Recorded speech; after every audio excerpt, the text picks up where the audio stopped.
नमस्कार बच्चों, आप सभी कैसे हैं। आशा करता हूं कि आप सभी स्वस्थ होंगे। बच्चों, आज इस वीडियो में हम लेकर आए हैं कि कोस्ट गार्ड ने यहां पर असिस्टेंट कमांडेंट सीजी कैट के थ्रू एप्लीकेशंस मांगे हैं, जो कि आपका 2026 के बैच के लिए मांगे गए हैं। इसकी अंतिम तिथि क्या होगी, सारा कुछ हम इसमें क्वालिफिकेशन क्या होगा, सब कुछ डिस्कस करेंगे। वीडियो को अंत तक जरूर देखें।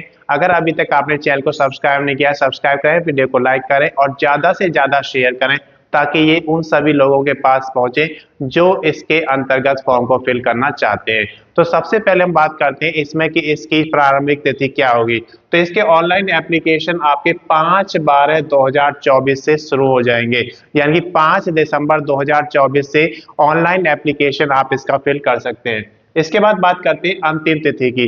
तो अंतिम तिथि क्या होता है, लास्ट डेट इसका दिया गया है आपको 24/12/2024, यानी कि 24 दिसंबर 2024 तक आप इसका एप्लीकेशन फॉर्म को फिल कर सकते हैं। उसके बाद देखते हैं आवेदन शुल्क। आवेदन शुल्क आपको हर एग्जाम के लिए देना होता है। जब भी आप किसी गवर्नमेंट जॉब के लिए जाते हैं तो उसके लिए क्राइटेरिया होता है कि किस कैटेगरी को कितना फीस देना होता है। तो एप्लीकेशन फी अगर यहाँ पर देखें तो जनरल, ओबीसी, ईडब्ल्यूएस, यानी कि आप अगर जनरल, अनरिजर्व रिजर्व यानी कि आप सामान्य जाति से आते हैं, या ओबीसी अदर बैकवर्ड कास्ट यानी कि अन्य पिछड़ा वर्ग से आते हैं, या फिर इकोनॉमिकली वीक सेक्शन से आप आते हैं ईडब्ल्यूएस से, तो उन सभी केसेस में आपको 300 रुपए का यहाँ पर एप्लीकेशन फी यानी कि आवेदन शुल्क देना होगा। अगर आप शेड्यूल कास्ट या फिर शेड्यूल ट्राइब्स जनजातियों से आते हैं तो उस केस में आपको कोई भी आवेदन शुल्क यहाँ पर नहीं देना है। उसमें आवेदन शुल्क कितना होगा, 0 होगा। तो इसके बाद आपसे बात की जाएगी कि किस तरीके से आप इसका एप्लीकेशन फॉर्म फिल करेंगे, तो कैसे कैसे इसका फीस आप जमा करा सकते हैं। तो इसके लिए ऑप्शंस हैं आपके पास। आप डेबिट कार्ड अगर यूज करते हैं तो डेबिट कार्ड से इसका एप्लीकेशन फीस जमा करा सकते हैं। अगर आप क्रेडिट कार्ड यूज करते हैं तो क्रेडिट कार्ड से इसका एप्लीकेशन फॉर्म का फीस जमा करा सकते हैं। और अगर आप नेट बैंकिंग यूज करते हैं तो नेट बैंकिंग से भी इसका एप्लीकेशन फॉर्म का फीस जमा करा सकते हैं। इसके बाद बात करते हैं हम आयु की। तो आयु की जो सीमा की गणना की जाएगी, 1/7/2025 को आपकी कितनी आयु होनी चाहिए वो इस वीडियो में आप देख सकते हैं। 21 वर्ष से 25 वर्ष तक आयु होनी चाहिए, यानी कि कम से कम 21 वर्ष आपकी आयु होनी चाहिए और ज्यादा से ज्यादा 25 वर्ष। ये कब आपकी चेक की जाएगी, 1 जुलाई 2025 को चेक की जाएगी। उसके बाद आयु में छूट भी आपको दी जाएगी, जो कि सीजी कैट 2025 के अनुसार जो भी आयु में छूट मिलेगी वो रिजर्व कैटेगरी को आपको दी जाएगी। उसके बाद हम बात करते हैं कि एग्जाम डेट। एग्जाम इसके 2 स्टेज में होंगे, स्टेज 1 और स्टेज 2, दोनों एग्जाम्स अलग अलग होंगे। तो स्टेज 1 में अगर आप देखें तो 25 फरवरी 2025 को आपका स्टेज 1 का एग्जाम होगा, जो कि डेट आपका फिक्स है। लेकिन जब स्टेज 2 की बात करते हैं तो ये मार्च मंथ में होगा, जब स्टेज 1 का आपका एग्जाम कंप्लीट हो जाएगा, उसका रिजल्ट आउट होगा। उसके बाद एग्जाम आपका स्टेज 2 का होगा, उसके लिए आपको डेट फिक्स कर दिया जाएगा। इसके बाद हम अगर बात करते हैं कि जो आयु की छूट है वो सीज कैट 2025 के नियम के अनुसार आपको दी जाएगी, जो भी आयु में छूट आपको मिलती है। कुल पदों की अगर बात करते हैं तो 140 पद हैं जो कि मेल कैंडिडेट के लिए हैं। यहाँ पर फीमेल के लिए भर्ती नहीं है, सिर्फ पुरुष कैंडिडेट्स के लिए भर्ती दी गई है।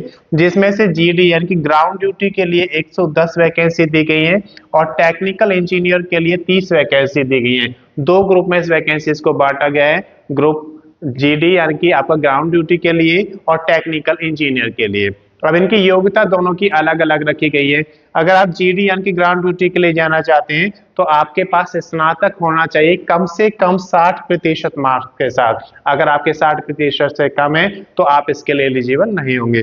दूसरी कंडीशन है कि आपके पास 10th + 2 में मैथ्स और फिजिक्स होना भी अनिवार्य है। आपने जो 12th में सब्जेक्ट्स है उसमें फिजिक्स और मैथ्स होना अनिवार्य है, और उसके साथ साथ स्नातक में आपके पास 60% मार्क्स होने चाहिए। टेक्निकल के लिए अगर आप जाना चाहते हैं तो बैचलर इन इंजीनियरिंग या फिर बैचलर इन टेक्नोलॉजी आपके पास होना चाहिए, बीई या बीटेक। उसमें भी 60% मार्क्स की कंडीशन है कि कम से कम 60% मार्क्स आपके होने चाहिए। मैकेनिकल से आपका होना चाहिए, इलेक्ट्रिकल से, इलेक्ट्रॉनिक से या मरीन लाइन से आपका होना चाहिए। अगर ये ट्रेड्स आपके पास हैं तो इसके अकॉर्डिंग आप इसका एप्लीकेशन फॉर्म फिल कर सकते हैं। इसके अलावा भी कुछ और बेसिक इसमें योग्यता दी गई है, उसकी डिटेल्स आप इसके नोटिफिकेशन में पढ़ सकते हैं। इसके बाद यहाँ पर भी ये कंडीशन है कि टेक्निकल के लिए आपके पास 12th लेवल पर मैथ्स और फिजिक्स होना यहाँ भी अनिवार्य है। अगर मैथ्स और फिजिक्स 12th लेवल पर नहीं है तो आप इसका फॉर्म फिल नहीं कर सकते। इसके बाद डॉक्यूमेंटेशन की बात करते हैं। डॉक्यूमेंटेशन आपका बहुत इंपॉर्टेंट पोर्शन होता है, तो सारे डॉक्यूमेंट्स आपके पास स्कैन कॉपी में होने चाहिए जब भी आप फॉर्म फिल करने के लिए बैठते हैं, क्योंकि वो सारे डॉक्यूमेंट्स आपके अपलोड किए जाएंगे। तो डॉक्यूमेंट्स में सबसे पहले देखते हैं हम एलिजिबिलिटी। एलिजिबिलिटी का मतलब क्या होता है कि आपकी क्वालिफिकेशन क्या है, इसमें जो भी इसके अकॉर्डिंग योग्यता आपकी मांगी गई है वो सारे आपके पास डॉक्यूमेंट्स स्कैन कॉपी में होने चाहिए। उसके साथ साथ आपके पास आईडी प्रूफ होना चाहिए और उसकी स्कैन कॉपी आपके पास होनी चाहिए। एड्रेस प्रूफ और उसकी स्कैन कॉपी आपके पास होनी चाहिए। बेसिक डिटेल्स, बेसिक डिटेल्स में क्या आता है, आपका फादर नेम, आपका मदर नेम या फिर आपका डेट ऑफ बर्थ क्या है, परमानेंट एड्रेस क्या है, ये सारी बेसिक डिटेल्स आपकी फिल की जाएंगी। उसके बाद आपके डॉक्यूमेंट्स अपलोड किए जाएंगे। उसके बाद आप यहाँ पर देख सकते हैं कि आपके पास फोटो होना चाहिए आपका और एक सिग्नेचर होना चाहिए। तो फोटो आपका A4 साइज फोटोग्राफ आप कराएं और उसको आप अपलोड करेंगे, स्कैन कॉपी आपके पास होना चाहिए। इसी के साथ साथ सिग्नेचर का भी आपके पास एक पेज पर आप सिग्नेचर करके उसका भी स्कैन कॉपी अपने पास रखें। प्रीव्यू, प्रीव्यू का मतलब होता है कि जब आपका कंप्लीट फॉर्म हो जाएगा तो उसके बाद उसका एक बार प्रीव्यू चेक कर लें, ताकि अगर कोई गलती आपने की है तो आप उसे सुधार सकते हैं, क्योंकि बाद में कोई मौका आपको नहीं मिलता है। तो प्रीव्यू अगर आपका सही है, लगता है कि आपने सारी एंट्री सही फिल की है, तो आप उसका फिर फाइनल सबमिशन कर देंगे। फाइनल सबमिशन हो जाएगा तो उसके बाद आपको उसका प्रिंट आउट लेना अनिवार्य है, क्योंकि प्रिंट आउट में आपके पास तो सारी डिटेल्स होती हैं कि क्या क्या आपने फिल किया है, उसके अकॉर्डिंग क्या क्या डॉक्यूमेंटेशन आपको रेडी रखना है। मैं समझता हूं कि ये जो जानकारी आपको दी गई है ये आपके लिए पर्याप्त है। फिर भी अगर आपको अधिक जानकारी यहाँ पर चाहिए तो इसकी ऑफिशियल वेबसाइट CG CAT 2026 का नोटिफिकेशन आप पढ़ सकते हैं, उसमें आपको इसकी सारी जानकारी मिल जाएगी।